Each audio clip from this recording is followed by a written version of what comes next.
तो तामसी भक्त का भगवान लक्षण बताते हुए कह रहे हैं, इनके अंदर हिंसा की भावना रहती है। मतलब विशेष रूप से आगे वाले नीचे वाले, ऊपर तो मेरी आंखें कम जा रही है, आप लोग तो यही देखते रहो, हिलना भी नहीं, हाँ सुनते रहो। 2 ही दिन है आपके पास, इसलिए गवाना नहीं। इनके अंदर हिंसा की भावना रहती है। भजन करने से, कथा सुनने से, नियम करने से, नाम करने से व्यक्ति का स्वभाव बदलना चाहिए, लेकिन इनके मन में हिंसा की भावना रहती ही रहती है। जरा सी कोई बात हो जाए तो ये लड़ने पर आतुर हो जाते हैं और अपने आप को भक्त कहते हैं। माथे पर तिलक लगाते हैं, कंठी माला रखते हैं, एकादशी का व्रत करते हैं, और जैसे ही कोई माहौल हुआ लड़ाई झगड़े वाला तो तुरंत लड़ने भी लगते हैं। ठाकुर जी कहते हैं तामसी बात, हिंसा कर देते, मार पीट, लड़ाई झगड़ा, गाली गलौज, इन सब में इनकी रुचि रहती है। हिंसा। कितने 2 लक्षण सुन लिए। तीसरा लक्षण क्या है? दंभ। इनके अंदर थोड़ा सा पाखंड भी होता है।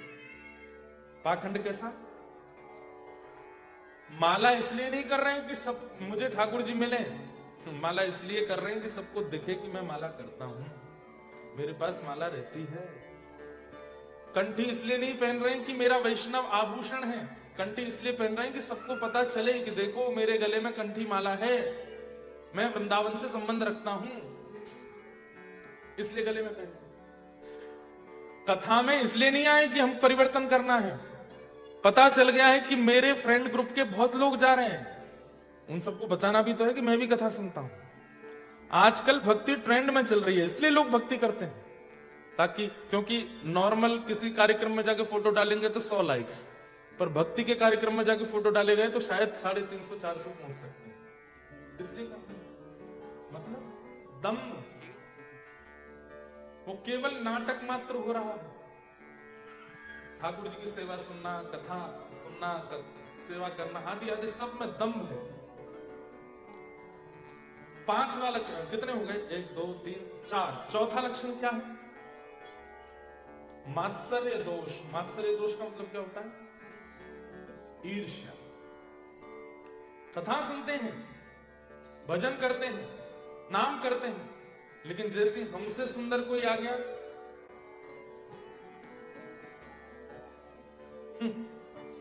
इतना पाउडर लगा के आया मुंह पे, ऐसा बन के आया, ईर्ष्या।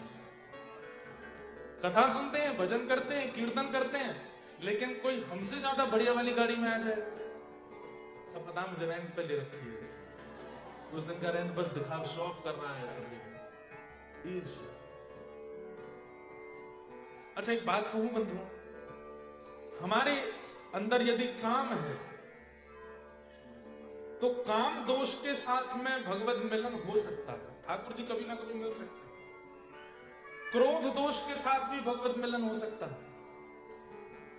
कोई भी दोष संसार का यदि हमारे अंदर है तो वह ठाकुर जी नजरअंदाज करके हमें मिल सकते हैं, लेकिन एक ईर्ष्या का दोष ऐसा है जिसको ठाकुर जी नजरअंदाज नहीं कर पाते। ईर्ष्यालु व्यक्ति को भगवत प्राप्ति नहीं होती, ईर्ष्यालु व्यक्ति को भगवत दर्शन नहीं होता।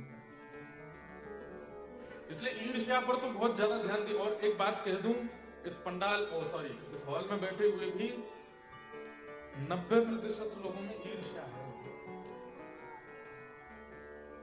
हमसे श्रेष्ठ, हमसे ज्यादा अच्छा, हमसे उपलब्धि ज्यादा कोई प्राप्त करता है, परेशानी होती है हमें। और ये एक ऐसा दोष है, अगर ये दोष किसी व्यक्ति के अंदर आ रहा है बार बार, तो इसका मतलब क्या है? अभी संसार से छुट्टी नहीं मिलने वाली, अभी बहुत जन्म लेने पड़ेंगे उसको।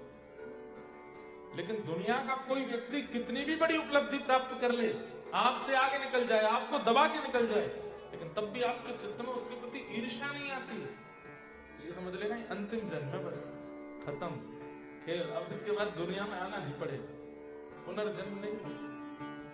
ईर्ष्या की मात्रा कितनी है यह भी बताती है कि संसार में भी आपका कितना भाव बाकी। ईर्ष्या किसको होती है? आत्मा को होती है, हमारे चित्त को होती है, हमारे मन को होती है। इसका मतलब अभी उसको और यश चाहिए संसार में, उसको और धन चाहिए, उसको और सुंदरता चाहिए, उसको और ज्यादा ख्याति चाहिए, उसको और ज्यादा उपलब्धियां चाहिए, जन्म होगा उसका। लेकिन कोई व्यक्ति शांत हो जाए, प्रशांत हो जाए, कोई कुछ भी करे, उसके चित्त को ईर्ष्या नहीं होती। ठाकुर जी और उपलब्धि दीजिए, और आगे बढ़ाइए, सबको और सुंदर बनाइए, और श्रेष्ठ करिए, ऐसी भावना यदि किसी की है तो ये उसका अंतिम जन्म मानिए। अच्छा, एक जगह मैं कहीं किन्हीं महापुरुष से सुन रहा था कि संसार में जितने भी गुण हैं, संसार में जितने भी गुण हैं, यदि वो गुण किसी व्यक्ति में एक साथ दिखने लग जाए, सरलता, सौम्यता, निष्कपटता, निश्चलता, समझ जाना चाहिए उसका अंतिम जन्म।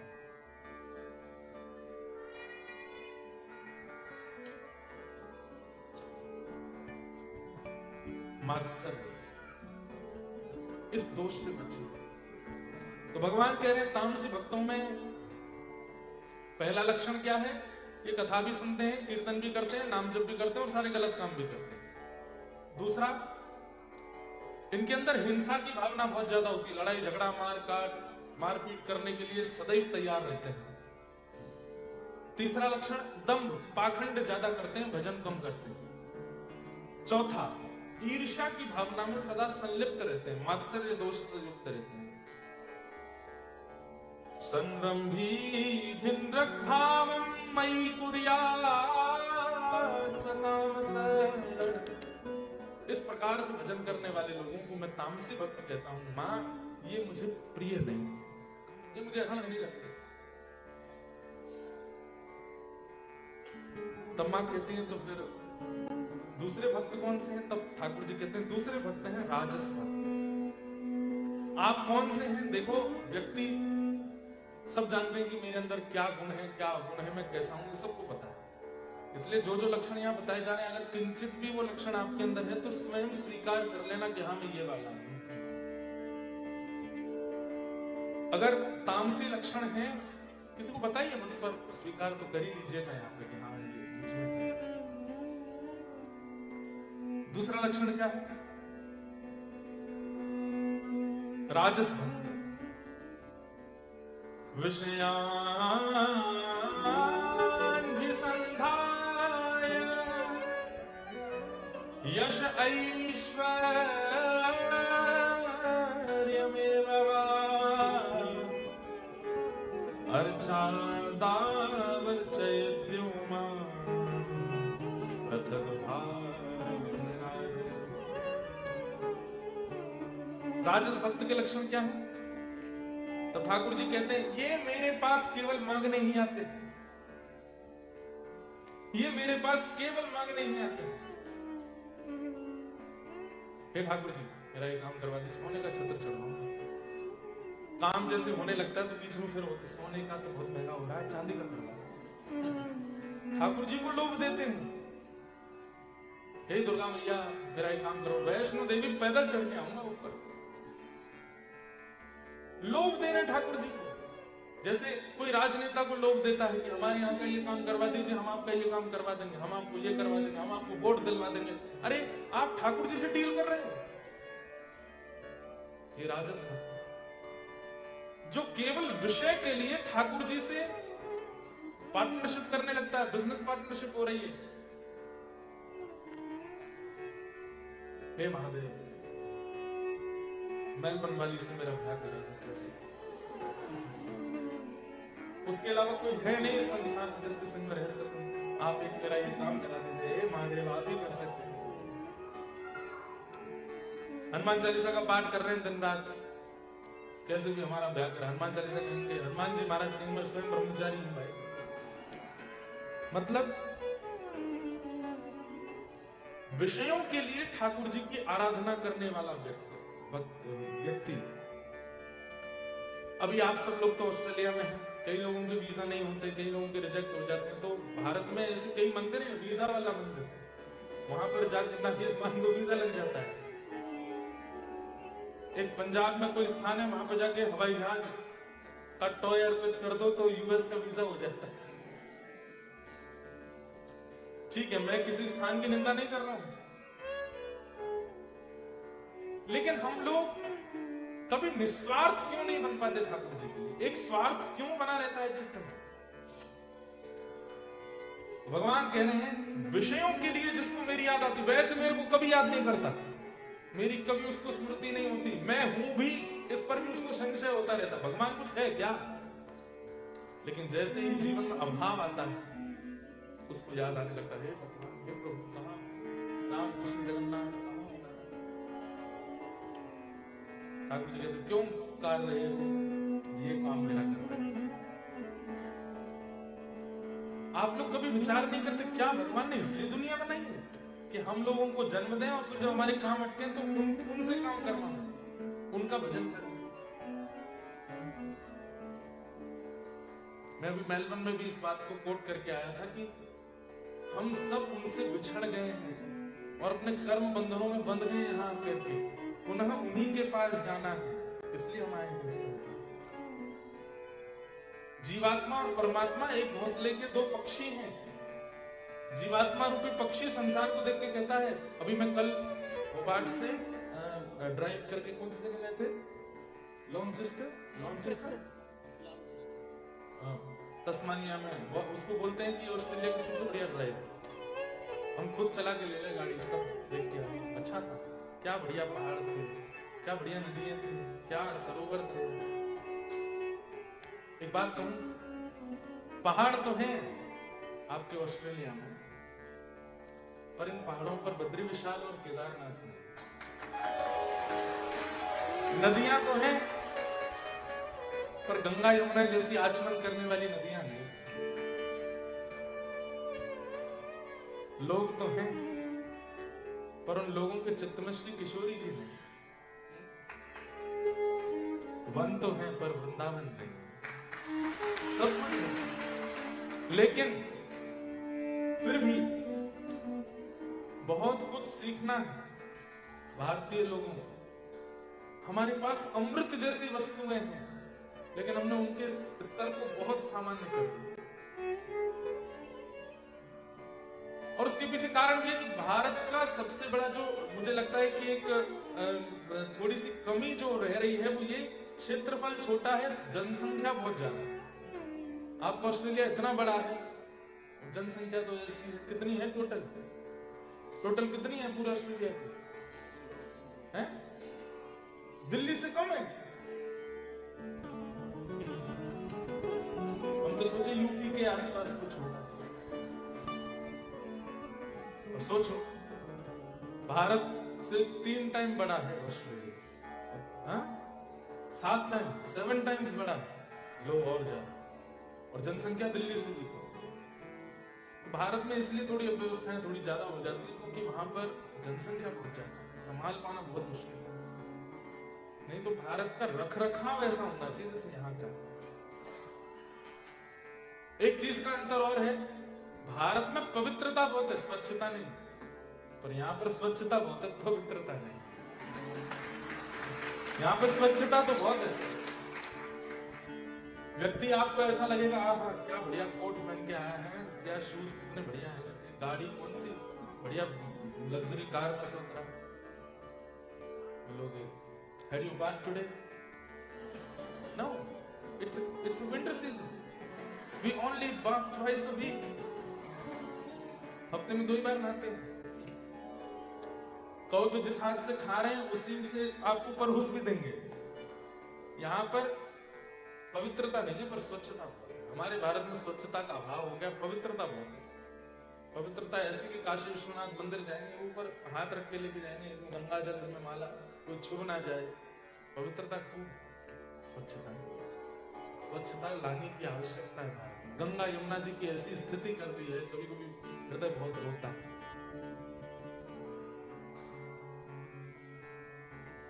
तो राजस भक्त कौन?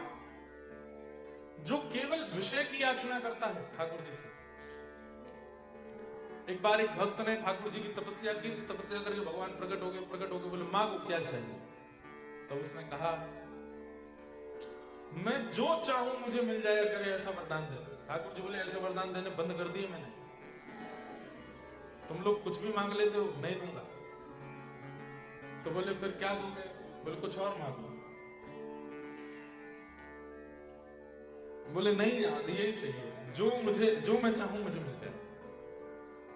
तब ठाकुर जी समझ गए, बोले कलयुगी जीव है, कलयुगी जीव पीछे पड़ा है कि यही वरदान चाहिए तो चलो दे देते हैं, लेकिन एक बात एक्स्ट्रा बोल देते हैं, क्या? तुम जो चाहोगे तुमको मिल जाएगा, लेकिन पड़ोसी को दुगना मिलेगा। बोला ये तो बात आपकी ठीक नहीं। बोले चाहिए तो लो, नहीं तो जाओ। व्यक्ति बोला ठीक है, देख लूंगा, दे दीजिए। अब वो जो भी मांगता है, एडिलेड में मेरा घर बन जाए, उसका तो घर बना, पड़ोसी को 2 बन गए, बड़े बड़े बन गए। एक गाड़ी आ जाए मेरे पास, उस पर गाड़ी आ गई, उस पड़ोसी को 2 आ गई। मेरी बढ़िया वाली जॉब लग जाए, मिलियंस कमाया करूंगा, वो तो मिलियंस की जॉब लगी, पड़ोसी की ट्रिलियंस की लग गई। एक सुंदर सी कन्या से मेरा ब्याह हो जाए, इसके तो 1 हुए, पड़ोसी के 2 ब्याह हो। अभी तक तो मांग रहा था, लेकिन अब इसको ईर्ष्या होने लगी।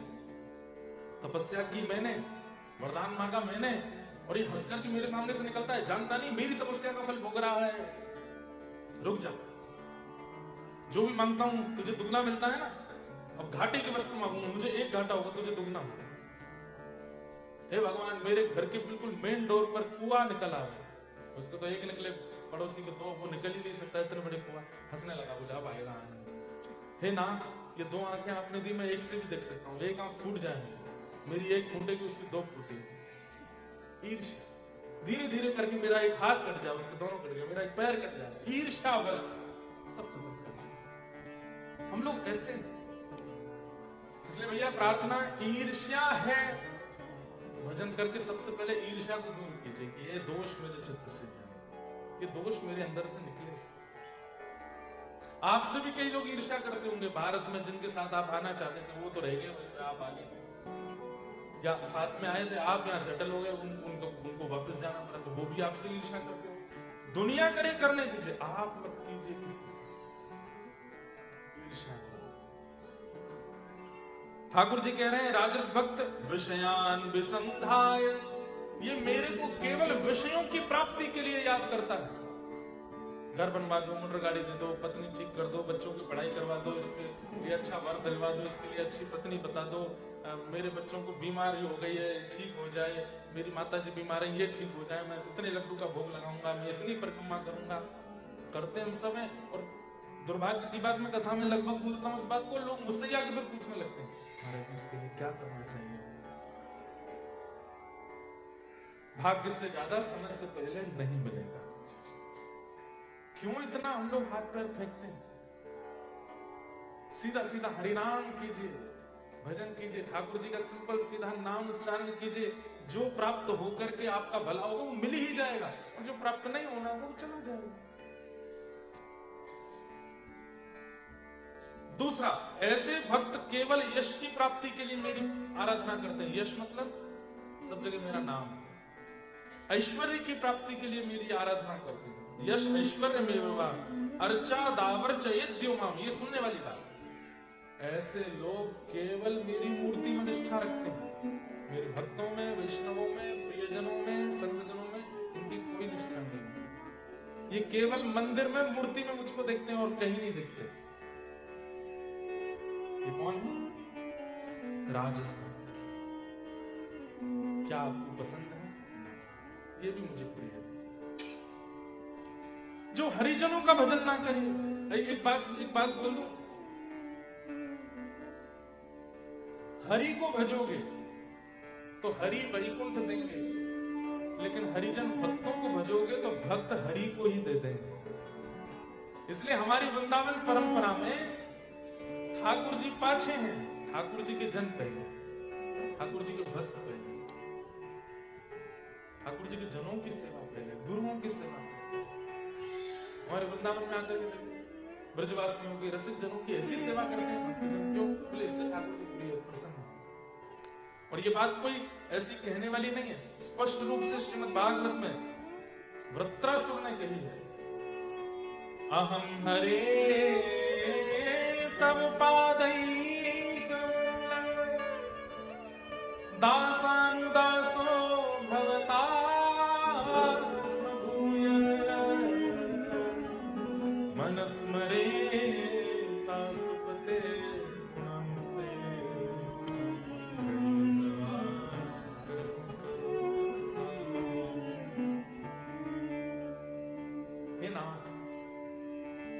पर एक कृपा कीजिए। भगवान बोले क्या चाहिए वृत्रासुर? बोले दासान उदासो भवदास भूय, आपके दासों के दासों का दास मुझे बना दीजिए।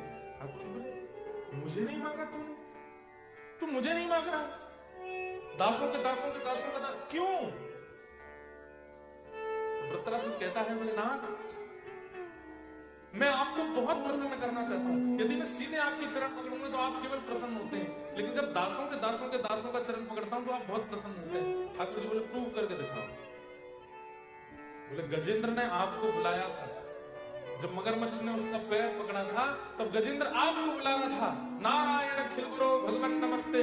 लेकिन हंस पर बैठ करके जब आप आए हैं, गरुड़ पर बैठ करके जब आप आए हैं, आपने अपने सुदर्शन चक्र से उस गजेंद्र की रक्षा बाद में की, उसके चरणों को मुख में लेके बैठा हुआ वो मगरमच्छ, उसका उद्धार पहले किया। दासान दासो भवदास भूय, उद्धार पहले गजेंद्र का होना चाहिए था, पर गजेंद्र से पहले ग्राह। अरे पुत्र के जन्म होने पर पिता खुश होता है, लेकिन कुछ साल बाद जब पुत्र का पुत्र जन्म लेता है तब तो पिता नाचने लगता है। तो नाथ, इसीलिए मैं आपका नहीं, दासान उदासो भवदास। ठाकुर जी ने हृदय से लगा लिया वृत्रासुर।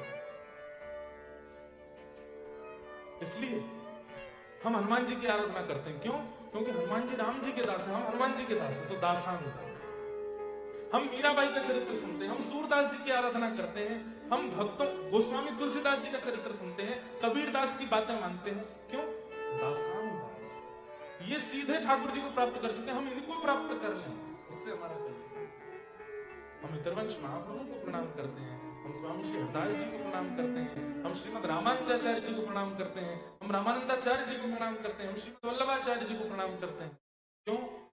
प्रणाम से ठाकुर जी, ये इनको प्रणाम करेंगे, ये हमें योग्य बनाएंगे कि हम ठाकुर जी को प्राप्त करें।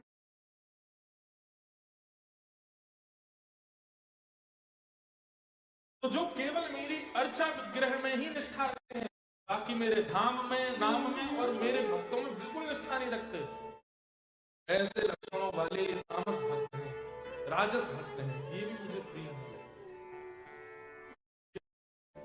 प्रिय नहीं, अच्छे नहीं। तब मैया ने कहा तो फिर तीसरे भक्त कौन है? तब भगवान कहते हैं सात्विक भक्त। तो सात्विक भक्त के लक्षण क्या है?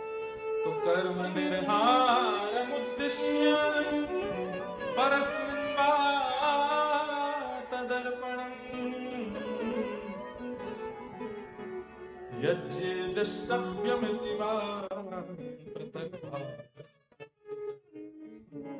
ये कथा वैसे तो मैं चाहता तो हास्य पद, कुछ आनंद में प्रसंग भी ले सकता था, लेकिन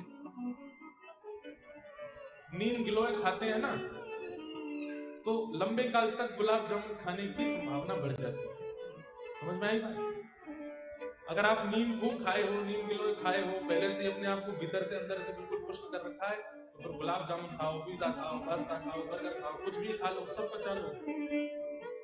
तो जो आनंद में प्रसंग है वो सब मीठे हैं, सीधे खिला दिए तो शुगर हो जाएगी आपको, इसलिए पहले नीम गिलोय खिला रहे, ताकि जब मीठा मीठा प्रसंग सुनो तो कहीं आप लोग, और ये प्रसंग जरूरी है, समझने पड़ेंगे आप, ऐसी बातें हर वर्ष तो नहीं होती यहाँ पे, ये सब बातें आपको पता होनी चाहिए, क्योंकि आप भारत से बहुत दूर हैं। कर्म निर्हार उद्देश्य परस्मिन् वा तदर्पणम् यज्ञे दष्टव्यमिति वा पृथक् भावस सात्विक। सात्विक भक्त कौन सा? तो भगवान कहते हैं ये अपना कर्म करता है और कर्म में पूरा श्रम लगाता है, जीत जाए तो भी मेरी कृपा मानता है, हार जाए तो भी मेरी कृपा मानता है। जीत जाए तो कहता ठाकुर जी थैंक यू, हार जाए तो कहता कोई बात नहीं, ये दुनिया का अंत नहीं है, फिर प्रयास करके कुछ और हासिल करो। कर्म निर्हार उद्देश्य परस्मिन् वा तदर्पणम्, ये जो कुछ भी करता है सब मुझे अर्पित करता रहता है। मेरा खुद की कृपा से सब काम करते हो तुम कन्हैया, करते हो तुम कन्हैया, मेरा नाम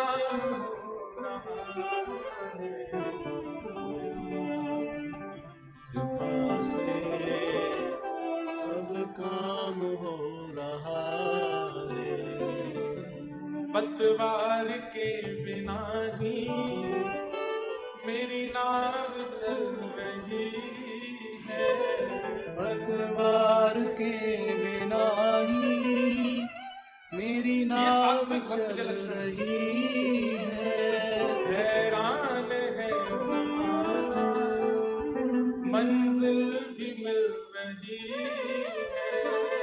हैरान है जमाना, मंजिल भी मिल रही है। करता है सब काम हो रहा। करता नहीं मैं कुछ भी, सब काम हो रहा है। तो करते हो तुम कन्हैया, करते हो तुम कन्हैया, मेरा नाम हो रहा। की कृपा से सब काम हो रहा है। मेरा आपकी कृपा से सब काम हो रहा है। सब कुछ हो रहा है और सबको करने में कृपा ठाकुर जी की मानता है। मैं नहीं था सामर्थ्य, मैं ऑस्ट्रेलिया आ सकता, मैं घर बना सकता, अपने बच्चों को पढ़ा सकता, सब ठाकुर जी ने करा। और इतनी दूर आने के बाद भी मैं ठाकुर जी को नहीं भूला, वृंदावन को नहीं भूला, ब्रज को नहीं भूला, ब्रजवासियों को नहीं भूला। आज भी याद आती है। कोई वृंदावन का नाम बोल देता है तो बस मन व्याकुल हो जाता है। कोई किशोरी जी का नाम बोल देता है, कोई बरसाना का नाम बोल देता है, नंदगांव बोल देता है, गोवर्धन बोल देता है, तो बस मन करता है कि सब छोड़ के चलो। ऐसी स्थिति बनी है कि समझो भगवत कृपा है आपके ऊपर कि सारी चकाचौंध देखने के बाद भी, सब कुछ प्राप्त करने के बाद भी आप दीन हो, आप झुके हुए, आप सरल हो, अहम स्पर्श नहीं करता आपका। कभी मान या अभिमान से आपका सीना फैलता नहीं। किसी को बताने की इच्छा नहीं होती कि मुझ पर ये है, मैंने ऐसा किया। मौन रहने का मन होता है तो समझो भगवत कृपा है आपकी। कई लोग होते हैं, अगर हमने नहीं पूछा तो वो जानबूझ के बताते हैं कि हमारे पास ये भी है, हम ऐसा भी करते हैं, ये वाला भी बात है, ये भी है, ये भी है। क्यों? और कई लोग अत्यंत योग्य होते हुए भी मौन बैठे रहते हैं, कुछ नहीं बताते। एक जगह मेरी कथा हुई, बहुत विशाल कथा, भारत में हजारों लोग कथा में आते थे। पूरी कथा में आने वाले सब श्रोताओं के भोजन की व्यवस्था, कथा कराना, कथा सुनना, ये सब तो चलो खर्चा होता ही है, पर सोचिए 35,000 आदमी भोजन कर रहा है, 40,000 आदमी भोजन कर रहा है। 7 दिन तक मुझे पता लगा कि एक व्यक्ति जो रोज आके पूजन करते थे, तो हमने कहा कि 7वें दिन मैंने कहा आपने भाई बहुत बढ़िया कथा। बोले महाराज जी रो गए। बोले मैं तो कंपनी का मैनेजर हूँ, मालिक साहब तो मैं पीछे बैठ के कथा सुन, मुझे ही यजमान बना दिया ताकि कोई दिखने नहीं किसी कर दो। मन में इतनी सात्विक भावना उनके लिए आई ना कि इतना सब कुछ करने के बाद भी पीछे रखने की इच्छा हो। क्यों? क्योंकि मैं कर ही नहीं रहा हूं, सब ठाकुर जी कर रहे हैं। ये सात्विक भक्त का लक्ष्य है। बड़ी से बड़ी क्रियाएं करने के बाद भी, बड़ी से बड़ी योग्य सफलताएं प्राप्त करने के बाद भी अत्यंत दीन बना रहता है, अत्यंत दीनता, अत्यंत शांति, अत्यंत मौन की स्थिति में रहता है। भगवान कहते हैं वो सात्विक भक्त है। क्यों? क्योंकि वो ये विश्वास कर चुका है कि मैंने किया ही नहीं, ठाकुर जी ने किया। मुझसे अच्छा एक बात बोलूं, ऐसे बोलने वाले लोग बहुत मिलेंगे आपको। जैसे आपने किसी घर, क्या बढ़िया घर बनाया आपने, सब ठाकुर जी के पास। बोलने वाले तो बहुत मिलेंगे, आपके पत्नी बहुत अच्छी है, सब ठाकुर जी ने मिलाई है जोड़ी। आपके बच्चे बड़े योग्य हैं, भगवान की कृपा है भैया, हमारा तो कुछ नहीं, सब भगवान की कृपा। ऐसे बोलने वाले बहुत मिलते हैं, और ये सब बोलने वाले नहीं, मानने वाले वो सात्विक है। घर बहुत बढ़िया बनाया, ठाकुर जी कृपा। ठाकुर जी अगर प्रकट हो गए, ला बेटा ला चाबी दे दे, जा मेरे कृपा से बोला, मेरा नहीं ला। हर परिस्थिति में ठाकुर जी ऐसे सात्विक। माँ ने पूछा ये आपको पसंद है? ठाकुर जी बोले हाँ ये मुझे प्रिय है, ये मुझे अच्छे लगते हैं। क्योंकि वास्तविकता में माँ इस संसार में किसी की ताकत ही नहीं है कि वो कुछ कर सके, ये मेरी कृपा से ही हो रहा है सब। एक बात स्पष्ट कर दूं, हमारे जीवन में जो भी हम अनुचित करते हैं वो सब अपने कर्मों से करते हैं, अपनी बुद्धि से करते हैं, अपनी योग्यता से करते हैं, और जो भी उचित करते हैं वो ठाकुर जी कराते हैं। हमारी योग्यता नहीं होती, हमारी क्षमता नहीं होती। इसलिए हर परिस्थिति को ठाकुर जी को अर्पित करके दीन रहना, दैन्य भाव में रहना, मौन रहना, योग्य होते हुए भी अपने आप को सरल बना लेना, ये सात्विक व्यक्ति का लक्षण है। जैसे कई ऐसा होता है कि हमारे ब्राह्मण कुल में या हमारी व्यास परंपरा में कोई बहुत विद्वान होता है ना, तो विद्वानों जैसा गेटअप रख लेता है, यहाँ से यहाँ तक बड़े बड़े चंदन लगा लेंगे, जटा उटा बना लेंगे, यहाँ पे इनमें सब में कुछ पहन लेंगे, चलेंगे तो एक आदमी पीछे डंडे लेके चलेगा, छत्र चमर आदि, वो ठीक है। शंकराचार्य आदि महापुरुष उनके सब तो रहता ही है, उनका तो वो प्रोटोकॉल है। पर कई लोग जबरदस्ती बनाए रखते हैं ताकि उनके चाल चलन से लगता है कि भाई ये कुछ है। ऐसे कोई बहुत धनवान होता है तो वो भी शो ऑफ में लगा रहता है, कुछ ना कुछ दिखाना, कैसे भी बताना कि मैं धनवान हूँ, मेरे बिना बोले इनको पता चल जाए कि मैं धनवान हूँ। ये सब सात्विक व्यक्ति का लक्षण नहीं होगा। सात्विक कैसा होता है? अति धीर, अति शांत, कोने में बैठा होगा चुपचाप। हनुमान जी के विषय में आता है, यत्र यत्र रघुनाथ कीर्तनम तत्र तत्र कृतमस्तकांजलिं बाष्पवारि परिपूर्ण लोचनम मारुतिं नमत राक्षसांतकम्। जहां जहां ठाकुर जी की कथा होती है, हनुमान जी निश्चित आते हैं, यहां भी आए हैं, मुझे आपको नहीं पता, आए स्पष्ट यत्र यत्र रघुनाथ कीर्तनम, जहां जहां राम जी की कथा, कृष्ण की कथा होती है, हनुमान जी जाते हैं, तत्र तत्र कृतमस्तकांजलिं। हनुमान जी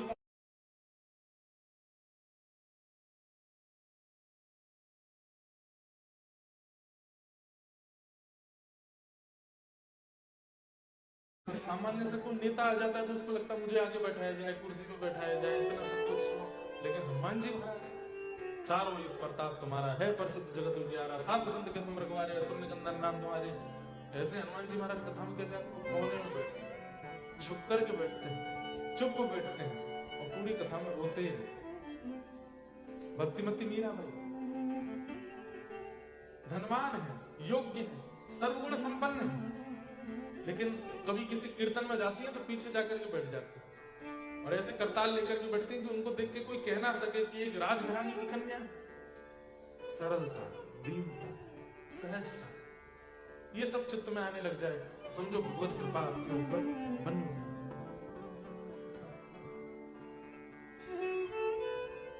एक हमारे ब्रज में एक संत हुए, उनका नाम था इंदु भूषण जी, इंदु भूषण बसु। 1922 में इनका प्राकट्य हुआ था, 1922, मतलब अभी कितने साल हो गए, 100 वर्ष हो गए 2022 में, और अभी 26 चल रहा है। तो 1922 में आपका जन्म हुआ था बंगाल में, लेकिन इनके पिताजी रोज हर महीने वृंदावन आया करते थे और इनको भी लेके आते थे, बिहारी जी का दर्शन करते थे, बिहारी जी का दर्शन करके खूब आनंदित होते। इनके पिताजी भी परम वैष्णव भक्त थे,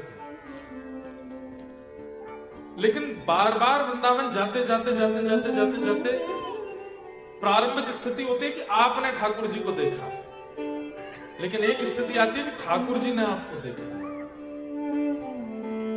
आपने ठाकुर जी को देखा, दोनों में अंतर समझिएगा।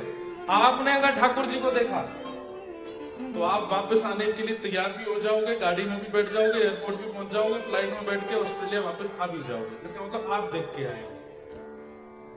लेकिन यदि ठाकुर जी ने आपको देखा होगा, ठाकुर जी की दृष्टि आप पर पड़ी होगी, तो गाड़ी में बैठने में भी हाथ पैर कांपे, बार बार ठाकुर जी से कहोगे कुछ कर दो, बादल फाड़ दो, वर्षा कर दो, गड्ढे कर दो, दिल्ली ना पहुंच पाए हम, फ्लाइट छूट जाए हमारी। और ज्यों ज्यों वृंदावन से दूर जाओगे त्यों त्यों वेदना बढ़ती रहेगी। दिल्ली पहुंच भी गए तो फ्लाइट में बैठने से पहले लगेगा पासपोर्ट नहीं गिर जाए मेरा, वीजा मेरा खत्म हो जाए, इमिग्रेशन वाले यहीं रोक दें कि तुम नहीं जा सकते। उससे भी क्रॉस हो गए तो लगेगा कोई टेक्निकल प्रॉब्लम आ जाए इस विमान में, ये उड़ ही नहीं पावे। भगवान सॉरी, पायलट बीमार हो जाए, कुछ तो कर। कहने का अभिप्राय मतलब ये सब नहीं कि इतना सब कुछ बिगड़े, लेकिन मन में आने लगा मुझे नहीं जाना है, मुझे वृंदावन से दूर नहीं जाना है, मैं व्रत से दूर नहीं रह सकता। इसका मतलब क्या है? ठाकुर जी की दृष्टि आप पर पड़ी, इसीलिए इतनी वेदना हो रही है, इतनी व्याकुलता हो रही है। तो जो इंद्रभूषण जी थे, इंद्रभूषण वसु, इन पर बिहारी जी की दृष्टि पड़ गई। जब ये 18 वर्ष के हुए, इतनी सारी पढ़ाई आदि पूरी हो गई थी, लेकिन बिहारी जी की ऐसी दृष्टि पड़ी कि अब ये वृंदावन जाके वापस कलकत्ता जब जाते थे तो रोते थे। और अपने पिताजी ने पूछते क्यों रोते हो? बोले कि ये नहीं पता बस मुझे, मैं क्यों रो रहा हूँ, मुझे क्यों रोना आता है। वृंदावन से जाते हैं तो ऐसा लगता है मेरे प्राण जाना नहीं चाहते, जबरदस्ती कर रहा हूं।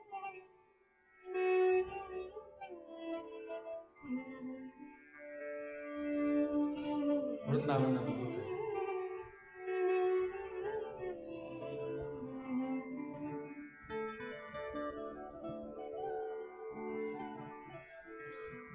मीराबाई कहते हैं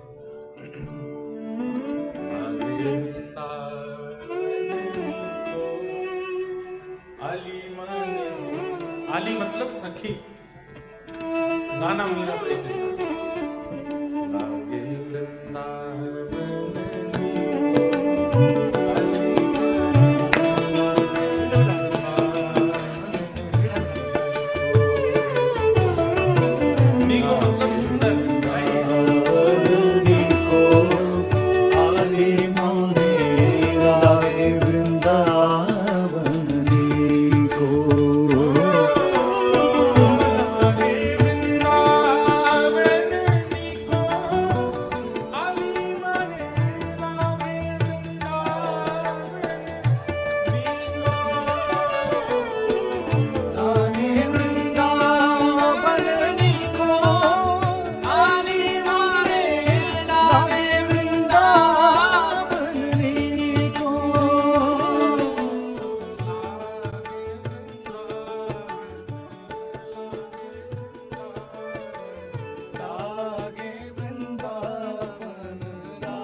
राधा रानी के चरण, महारानी के चरण, राधा के चरण, महारानी के चरण। मेरे मन भूल मत जइयो राधा रानी के चरण।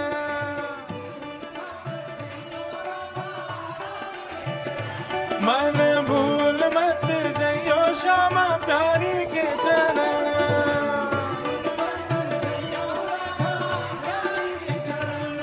जाकू श्याम उर हेर राधे राधे राधे टेर।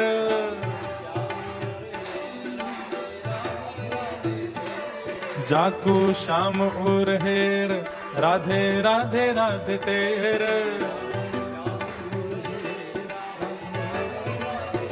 ओ बांसुरी में बेर बेर करे नाम से रमण।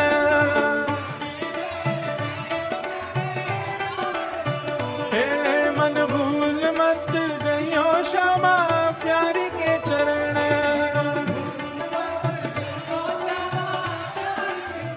ओ